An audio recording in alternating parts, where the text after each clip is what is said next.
de Jésus doit être élevé ce soir. J'aimerais que tu pousses un véritable cri de triomphe, de joie.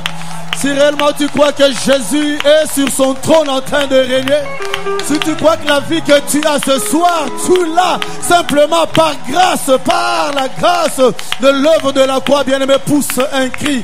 Pousse un cri, bien-aimé, pousse un cri vrai, pousse un cri réel, pousse un cri de triomphe, pousse un cri de reconnaissance, pousse un cri de témoignage que le nom de Jésus est digne de régner, car sans ce Jésus, je ne serai pas en vie.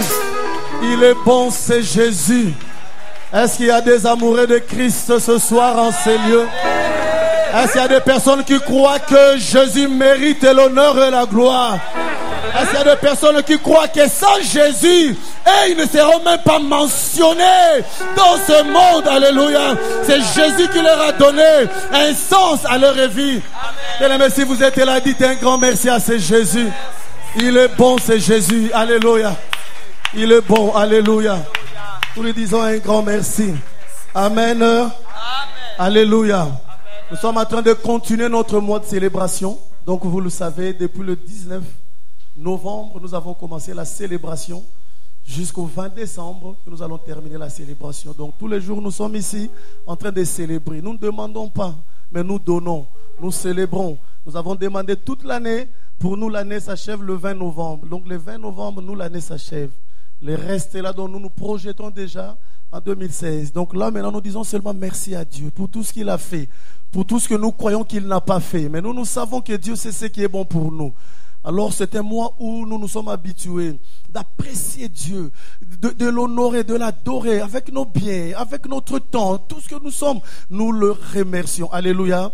Et pendant ces temps, Dieu envoie ses saints anges pour nous bénir aussi. Donc nous saisissons l'occasion, quand Dieu envoie les saints anges, nous saisissons l'occasion pour célébrer ensemble et pour profiter de la grâce que Dieu a répartie dans la vie de ce saints anges. Alléluia. Alors vous saviez, ça a été annoncé qu'à partir du dé, nous recevons des anges, des engagés, des consacrés, des personnes que Dieu a mises à part pour son œuvre. Alléluia.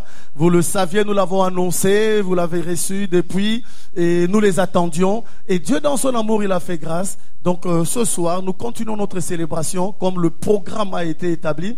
Donc ce soir, nous avons au milieu de nous l'homme de Dieu, donc le pasteur Roland Dallot et son épouse, la servante de Dieu, Viviane Dallot, qui sont au milieu de nous. Alléluia. Ils devaient être là depuis 14 heures. Il y a eu un problème, variation de temps avec le Thalys. Donc ils sont arrivés 18h11 ou 20, c'est le temps de se préparer et d'arriver. Donc aujourd'hui, ça ne sera qu'une introduction, puisque faute de temps. Et demain, nous continuons avec eux jusque dimanche. Sans oublier que samedi, 10h à 12h, nous aurons la grâce de participer au service qui est la servante de Dieu, donc Maman Viviane, qui va faire avec les femmes en mission pour Christ. Mais femmes en mission pour Christ, nous tous nous sommes invités. Alléluia.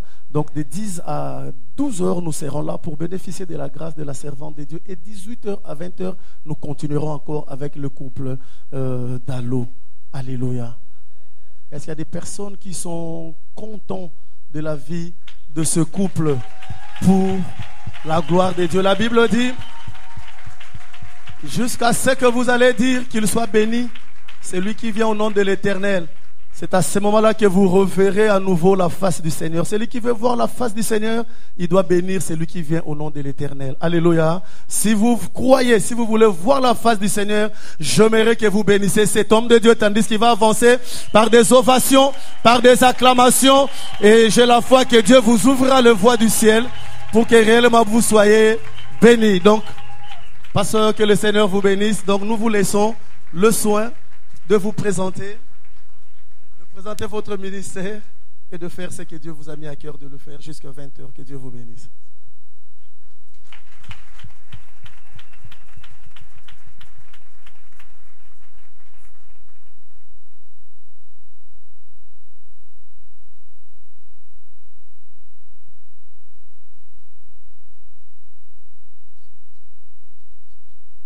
Je disais bonsoir à tout le monde. Que le nom du Seigneur soit béni ce soir. Je voudrais d'abord m'acquitter d'un double devoir, celui de dire merci au Seigneur qui rend possible ces instants, qui a permis que par un ami commun que nous avons, que nous puissions entrer en contact avec l'homme de Dieu, le berger, l'ange qu'il a placé dans cette maison. Nous bénissons Dieu pour cela. Mais deuxièmement, je voudrais vraiment m'acquitter de ces devoirs, c'est de dire un grand merci à mon frère, le pasteur Page, pour l'invitation. J'ai entendu tellement de bonnes choses les concernant par plusieurs sources et Dieu permet que nous puissions finalement être ensemble. Alors, comme il le disait, je réponds au nom de Roland Dallon. Je suis marié à Viviane qui m'a accompagné. Viviane, tu peux t'élever de nouveau. Nous sommes mariés depuis 23 ans maintenant. Merci. Nous avons 4 filles, 22, 20, 18 et puis 15 ans. Ma comptabilité est toujours un peu approximative. Sa comptabilité est toujours la meilleure. Et je suis pasteur du centre missionnaire Philadelphie à Kinshasa, une église qui fait partie des assemblées de Dieu. Voilà. Et je voudrais vous inviter ce soir à ouvrir avec moi vos Bibles. Et comme il a dit, je vais simplement introduire pour ne pas abuser de notre temps. Nous allons lire 2 portions des Écritures. Actes des Apôtres, chapitre 20, du verset 7 au verset 9, la première portion. Et la seconde, nous lisons dans Romains au chapitre 13. Et notre lecture est du verset 11 au verset 14. Alors j'aimerais faire la première lecture. Actes des Apôtres, chapitre 20, verset 7 au verset 9. Les premiers jours de la semaine, nous étions réunis pour rompre les pains. Paul, qui devait partir le lendemain, s'entretenait avec les disciples et il prolongea plutôt son discours jusqu'à minuit. Il y avait beaucoup de lampes dans la chambre haute où nous étions assemblés. Or, un jeune homme nommé Eutychus, qui était assis sur la fenêtre, s'endormit profondément pendant les longs discours de Paul. Entraîné par le sommeil, il tomba du 3e étage en bas et il fut relevé mort. Romains 13, du 11e au 14e verset. Cela importe d'autant plus que vous savez en quel temps nous sommes. C'est l'heure de nous réveiller enfin du sommeil, car maintenant le salut est plus près de nous que lorsque nous avons cru. La nuit est avancée, les jours approchent. Dépouillons-nous des œuvres des ténèbres et revêtons les armes de la lumière. Marchons honnêtement comme en plein jour, loin des excès et de l'ivrognerie, de la luxure et de l'impudicité, des querelles et des jalousies. Mais revêtez-vous du Seigneur Jésus-Christ et n'ayez pas soin de la chair pour en satisfaire les convoitises. Je vais essayer durant ces quelques interventions qui me sont données de parler sur les sommeils spirituels, ses caractéristiques, ses causes et ses conséquences. Les sommeils spirituels, ses caractéristiques, ses causes, ainsi que ses conséquences. Et ce soir, je vais simplement introduire, et en introduisant, je vais voir si je vais aborder 1 ou 2 points. Mais les premiers points, je l'ai intitulé « Définition du sommeil et de ses caractéristiques ». Là, je parlerai du sommeil en général. Et le deuxième point que je pense aborder peut-être en partie, définition du sommeil spirituel et de ses caractéristiques. Les passages des Actes 20 nous parlent d'un récit. L'apôtre Paul se retrouve à un certain endroit et il est en train de partager la parole de Dieu. Il est à Troas. Et il semble qu'il a été long et même très long. J'espère que ce ne sera pas le cas pour moi ce soir. Mais entre-temps, alors qu'il enseignait, il y avait quelqu'un qui avait un drôle d'emplacement.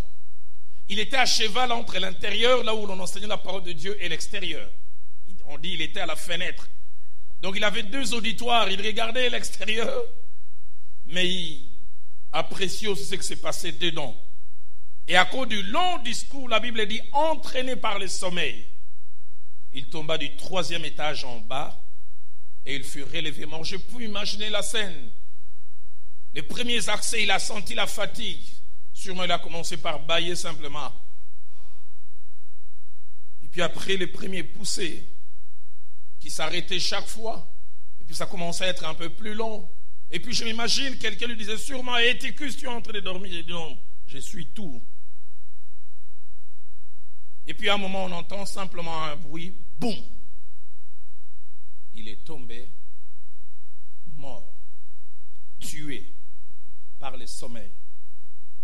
Qu'est-ce donc le sommeil physique? Le sommeil est un état normal et naturel dans les cycles de la vie. Mais on peut définir le sommeil sur le plan biologique ou physiologique de trois manières. La première manière, c'est que le sommeil, c'est l'état dans lequel se trouve un être vivant qui dort. Je ne vous ai pas beaucoup fait avancer.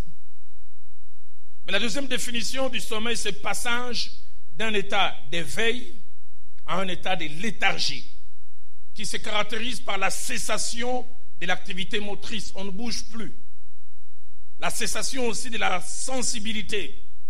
On ne sent plus toutes les choses.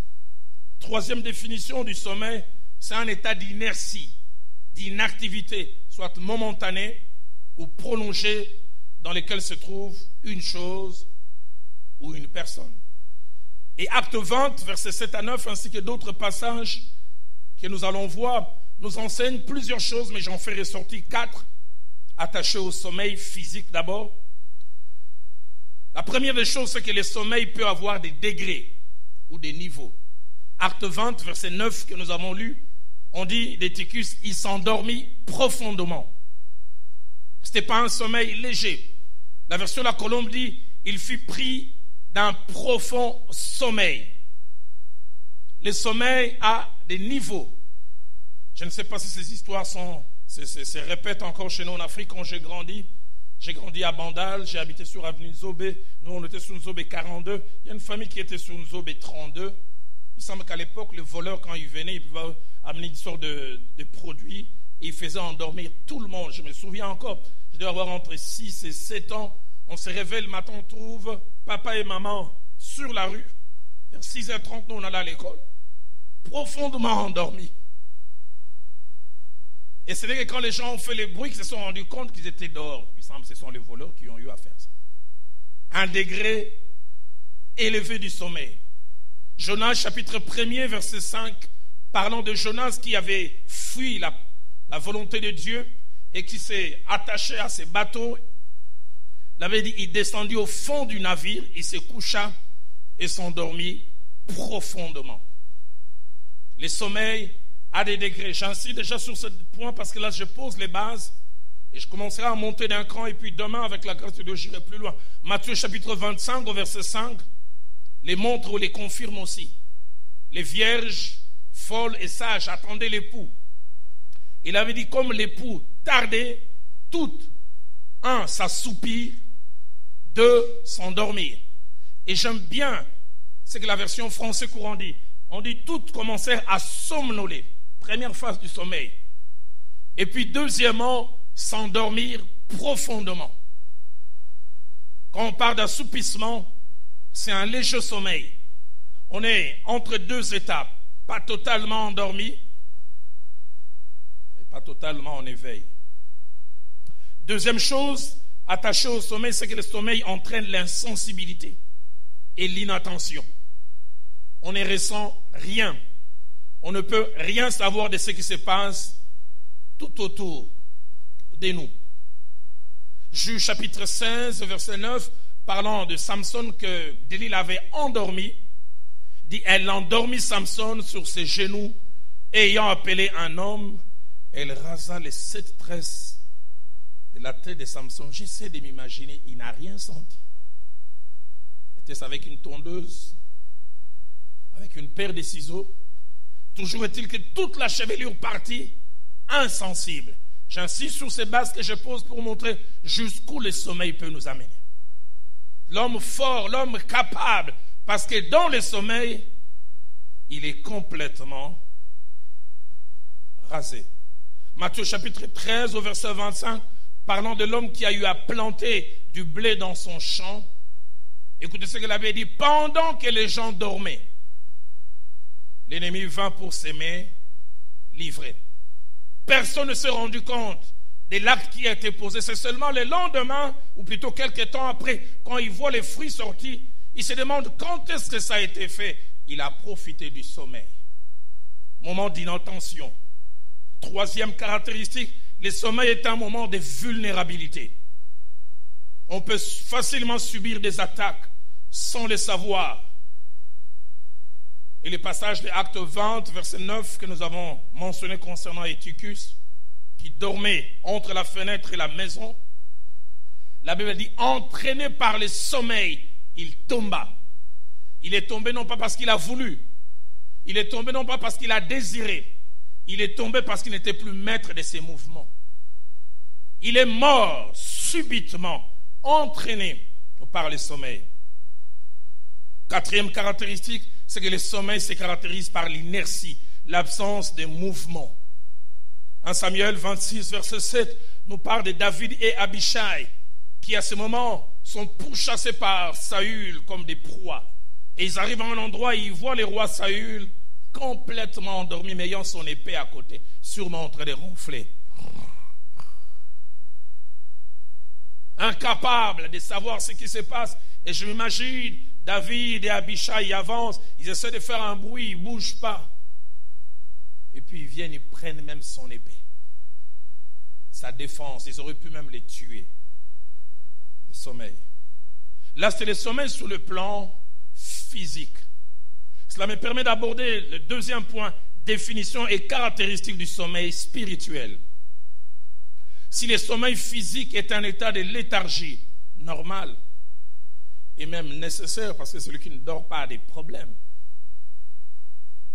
Mais le sommeil spirituel est une mauvaise chose. Une chose à ne ni désirer, ni accepter dans sa vie. Le sommeil spirituel est caractérisé par la perte de l'attention, perte de la sensibilité, mais spirituelle.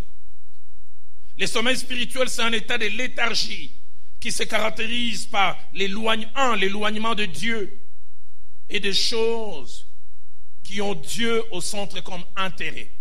Quand le sommeil spirituel habite quelqu'un, les choses qu'il aimait autrefois, il n'aime plus.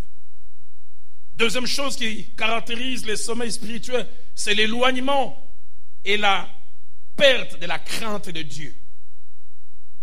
On était attaché à Dieu, on les craignait, ça se voyait, c'était visible et c'était sensible. Mais parce qu'on n'est plus en éveil spirituel, la crainte de Dieu devient un vieux souvenir. Troisième caractéristique du sommeil spirituel, c'est l'insensibilité à la voix de Dieu. Celui qui autrefois écoutait Dieu, savait reconnaître quand Dieu lui parlait. J'en parlerai demain. Quand Dieu secouait sa conscience, quand il voulait faire quelque chose, parce qu'il était en contact avec Dieu, son cœur le mettait mal à l'aise. Il perdait la paix. Mais quand il y a sommeil spirituel, cette voix intérieure qui nous parlait ne nous parle plus.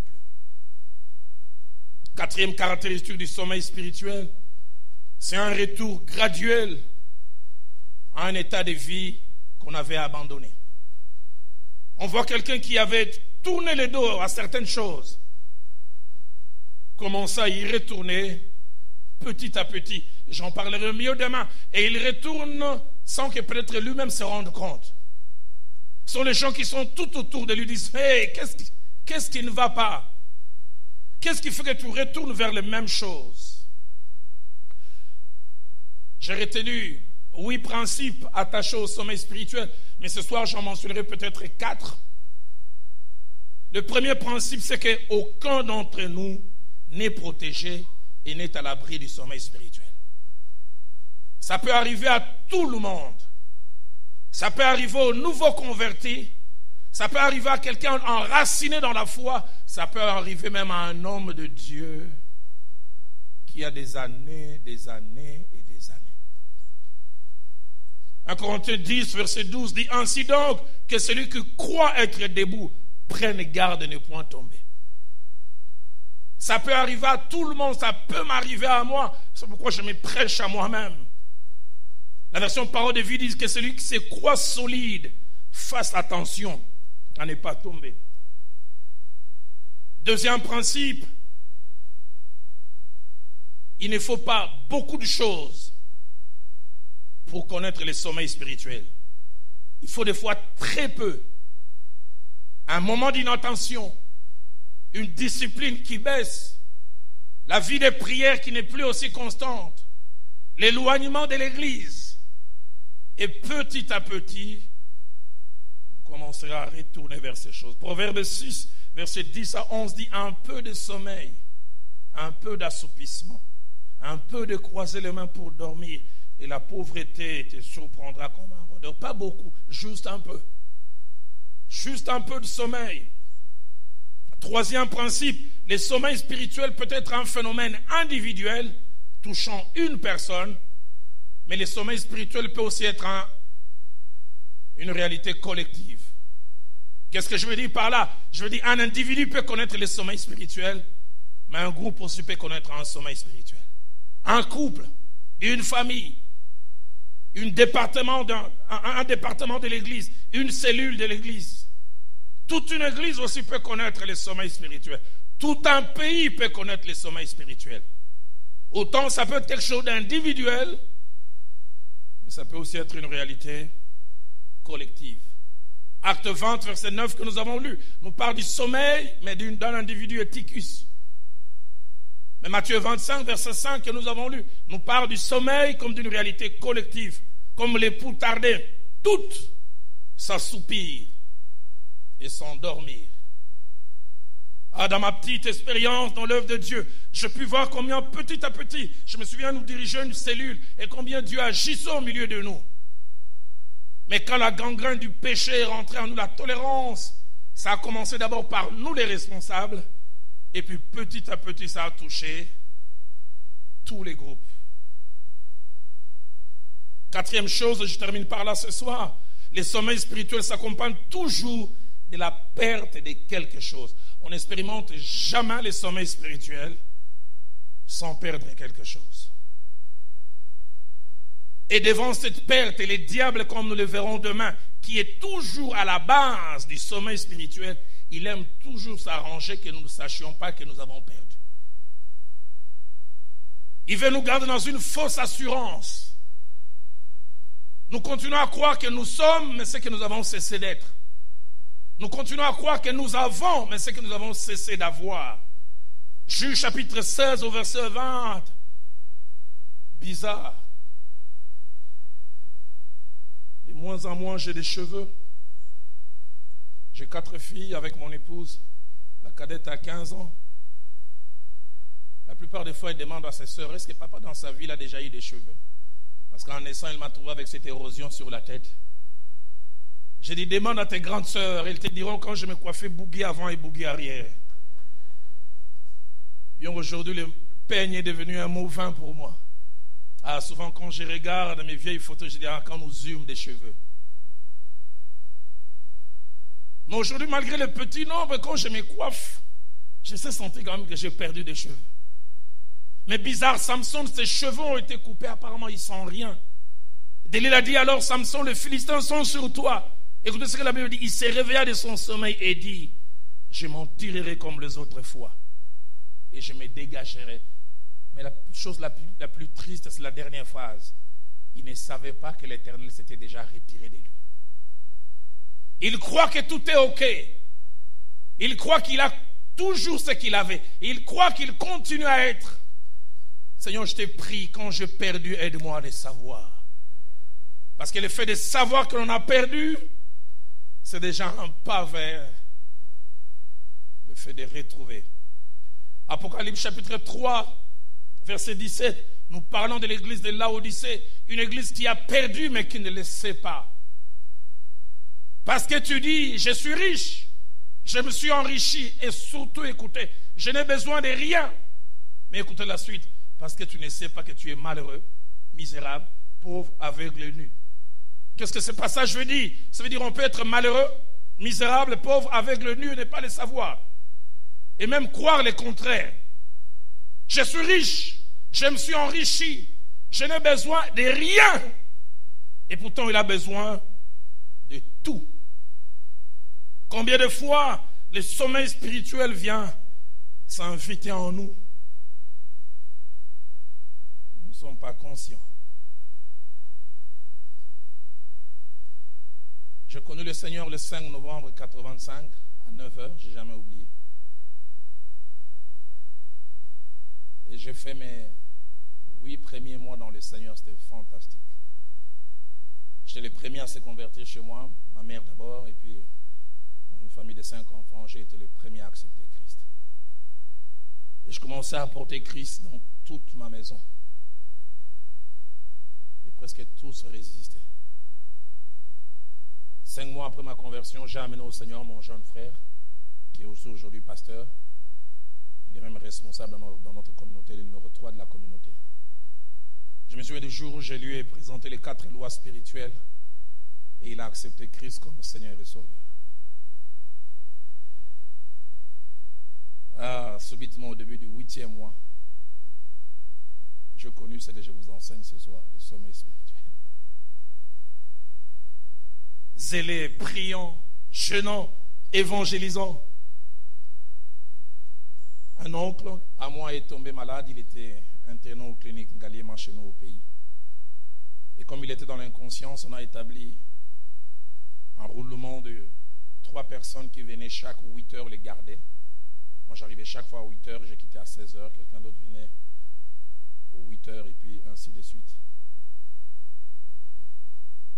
Et comme je m'ennuyais, j'amenais à l'époque, je n'ai jamais oublié un Walkman, j'écoutais la musique, j'amenais ma Bible, j'amenais quelques livres chrétiens, le Watchman Nee, cet homme qui a marqué ma vie au début.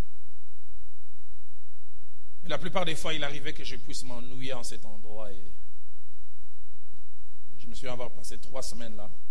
Au début de la 2e semaine, un jour, je sors de la chambre dans ces pavillons, 6 je pense. Alors que je faisais les tours, mon regard a croisé une jeune fille. Malgré que j'étais spirituel, je me suis rendu compte qu'elle était jolie.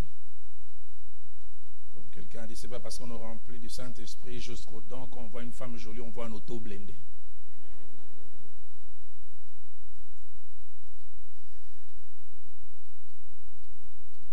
Et je me suis dit, on s'est simplement salué. Je suis rentré dans ma chambre, enfin dans la chambre de mon oncle que j'ai gardé. Le lendemain encore, vers 11h, 11h30, à peine je sors, je la vois. Mon cœur fait boum. J'ai dit, ça c'est anormal, ça. Et puis il s'est approché de moi, il dit, je te vois, qu'est-ce que tu fais ici? Il dit, non, je garde un oncle qui est malade. Et puis il me dit, non, moi je suis moi-même malade, j'étudie à l'internat. C'est où? Il m'a dit, j'étudie à l'Info. J'ai dit, ah bon, à l'Info? C'est moi aussi, j'ai étudié à l'Info. Ah, tu étudies à l'Info? Tu connais la route qui va de l'Info à Ngueba? Ah, tu connais? Oui, oui. On a passé 15-20 minutes, on parlait de tout sauf de Christ. Or, à l'époque, dès que j'ai rencontré quelqu'un, la première des choses, j'ai présenté Christ. Là, je me suis rendu compte qu'on a parlé, je n'ai pas parlé de Christ. Et puis après, je suis retourné dans ma chambre, j'ai dit, demain, si je la rencontre, je dois prêcher. Mais je m'étais simplement rendu compte qu'en rentrant à la maison, j'ai pensé beaucoup à elle. Je me disais, mais pourquoi je pense à elle? Et puis j'arrive, j'ai dit non, là on a Robi matin. C'est une manière de me protéger. Aujourd'hui, je ne sors pas. 11h, 12h, vers 12h, simplement j'entends quand. Je suis sorti à notre heure habituelle pour faire les petits tours. Pourquoi tu n'es pas sorti aujourd'hui? Je disais, je suis occupé, mais au fond de moi, je disais, non, j'avais peur de te rencontrer. Et puis on est resté là, on a commencé à me parler. Voilà. Et puis voilà, moi j'aime Zaïko. Voilà. Je voulais prêcher, la prédication montait, mais ça bloquait là.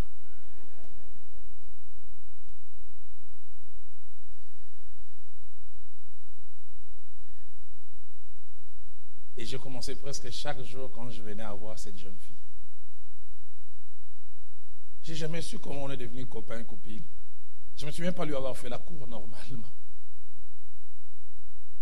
Je me souviens simplement un samedi, elle était guérie, elle avait quitté l'hôpital, elle dit je vais quitter, mais j'aimerais bien, parce que je vais encore rester à Kinshasa avant de rentrer à l'internat, si tu peux venir rendre visite à la maison. Et puis il m'a donné un bout de papier avec son adresse. Au départ, j'ai dit non, je vais déchirer ça. Moi, je suis un enfant de Dieu. Comment je peux faire des choses comme ça? Et puis toutes ces choses, j'ai abandonné. 2 jours après, c'était un lundi, mon père m'a demandé de aller lui acheter des journaux en ville. Puis je pars, j'achète des journaux. J'arrive à Kitambo magasin, j'ai dit Seigneur, je vais aller chez cette jeune fille, mais si tu ne veux pas que j'aille, qu'il n'y ait pas de taxi. Le temps que je finisse, il y avait un taxi devant.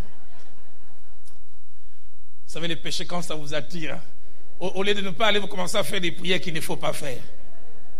Et puis me voilà dans les taxis. Écoutez encore la deuxième prière. Seigneur, si tu veux vraiment pas que j'arrive, que les taxis tombent en panne, ça jamais.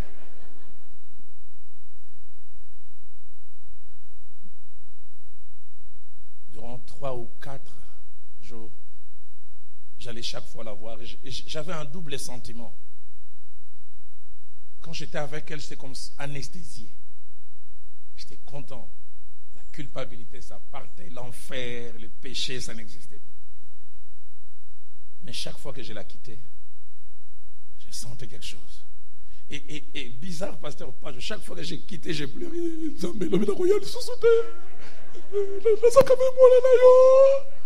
Je ne reviens plus demain, Seigneur, mais je suis ton enfant. Et le lendemain, je revenais encore.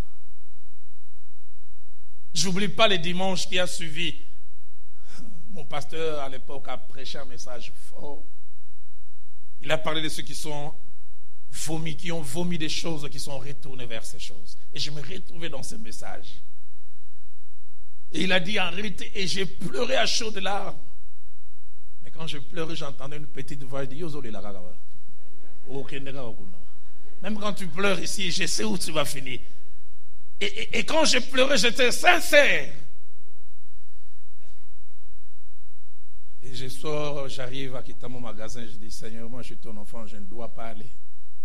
Encore une fois, qu'il n'y ait pas de transport, je n'avais pas fini. Delvaux, j'étais dedans.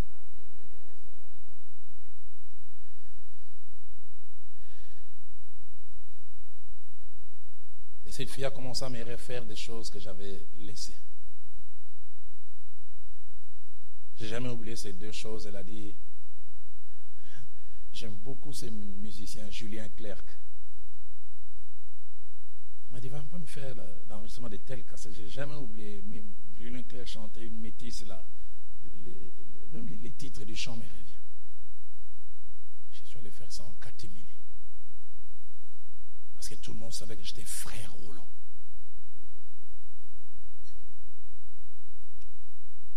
Et juste 2 jours avant qu'elle retourne à l'internat, on a commencé à faire la publicité. Le groupe Kassav va venir à Kinshasa. Elle m'a dit, Roland, il faut m'amener au concert de Kassav. Mon jeune frère et moi. Le frère Roland est allé acheter 3 billets. Je n'oublie jamais, pour cacher ça, je suis allé mettre ça dans une Bible. Et vous savez, quand Dieu veut vous accrocher, ce soir alors qu'on faisait la prière familiale, mon jeune frère, il a ouvert la première page, la deuxième. Il dit, quel est ce païen qui a les billets du concert de Kassav? On doit déchirer ce chèque. Mais pourquoi tu déchires? On peut utiliser ça pour bien d'autres choses. J'étais en train de me protéger.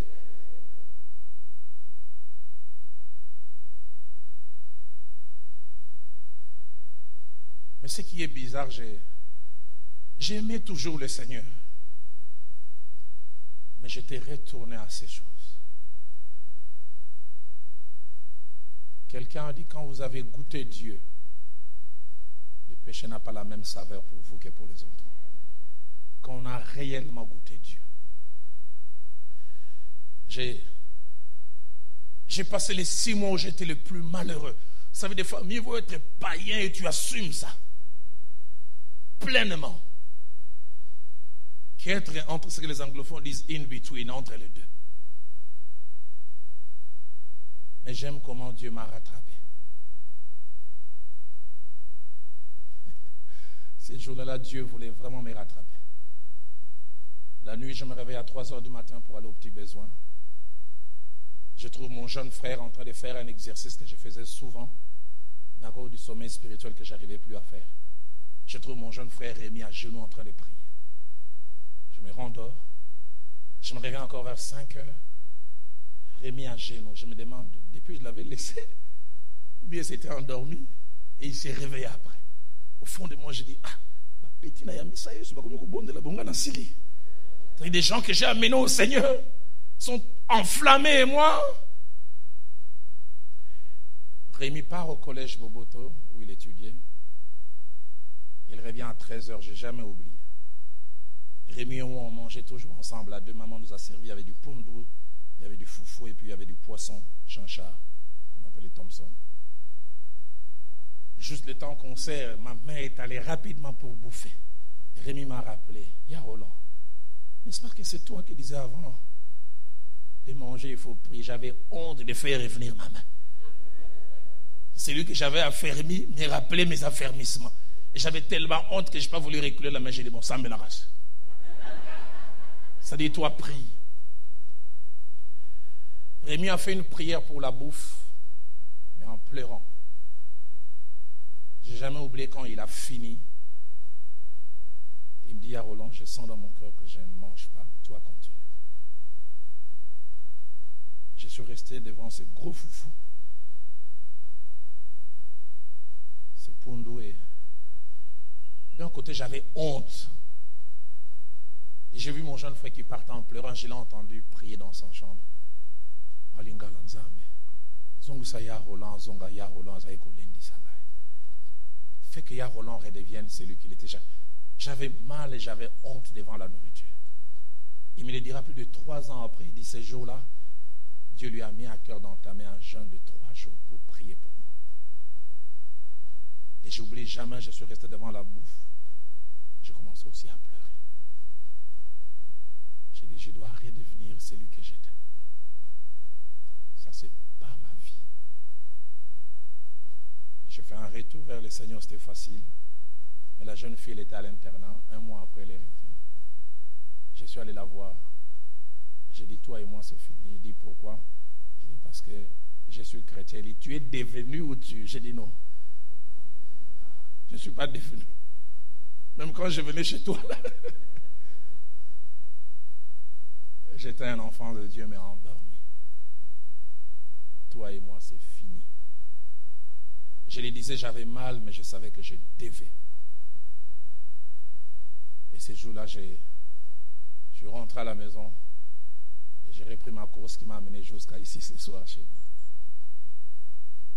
Alors que j'ai introduit ce message ce soir, je voudrais poser à quelqu'un la question.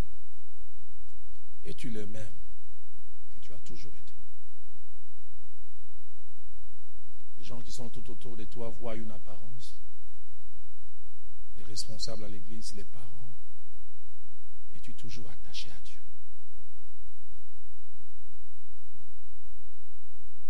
Le Seigneur parlant, cette église d'Apocalypse dit, je connais tes œuvres. Et puis il ajoute, je sais que tu passes pour être vivant. C'est l'impression que tu donnes. Et pourtant tu es mort. J'aimerais aller plus loin encore, dire, paraître coûte cher. Être bon marché. Faire semblant, c'est coûteux. Mais être, c'est facile. Ce soir, je n'aimerais pas lancer un appel. Je lancerai un appel demain. Mais ce soir, j'aimerais simplement prier. Est-ce qu'on peut baisser nos têtes dans la prière?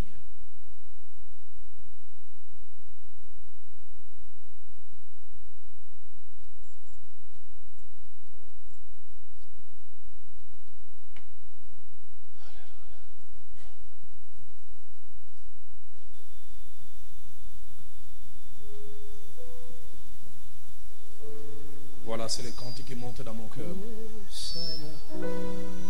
Yangone Najali Kosala Bola Monalingi Kosala Solora Kokite Bolo Mabe Nabo Kosala Yangone Najali Kosala Mola Monalingi Kosala Solora Kokite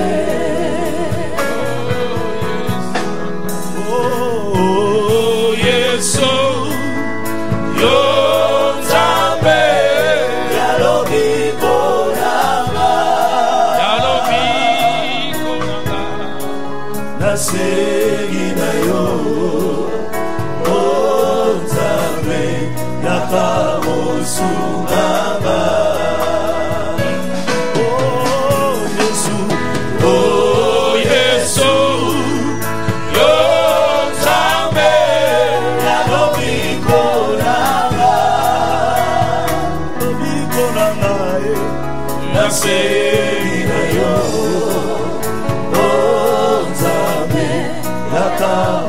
Alors dis avec moi, solo na etumba oyo ngai moko na kokite. Na etumba oyo Nzambe na kokite. Je ne peux pas par moi-même. Laiboko yango na senga yo. Oh Nzambe yakobundelo.